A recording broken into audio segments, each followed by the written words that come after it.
Hello everyone, আসসালামু আলাইকুম। আশা করি সকলেই ভালো আছেন। আমার ইউটিউব চ্যানেল এবং ফেসবুক পেজ থেকে আপনাদেরকে জানাচ্ছি শুভেচ্ছা এবং স্বাগতম।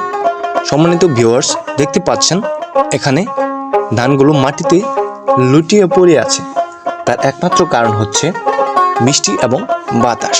আপনারা জানেন শীতের আগ মুহূর্তে হালকা পরিমাণে হলেও বৃষ্টি হয়। এই বৃষ্টির কারণে এবং বাতাসের কারণে এই ধানগুলো মাটিতে লুটিয়ে পড়ে আছে।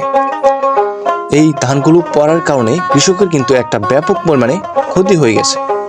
তার প্রধান কারণ হচ্ছে জমিতে লুটিয়ে থাকা সমস্ত ধানগুলো কৃষক পুরোপুরিভাবে কেটে নিয়ে যেতে পারবেন না।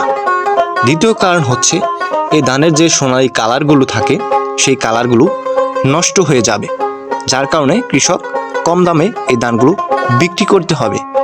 তৃতীয় কারণ হচ্ছে এই ধানগুলো যে দামে কাটা হয় তার থেকে চড়া দামে এই ধানগুলো কৃষক কেটে তাদের বাড়িতে নিয়ে যেতে হবে।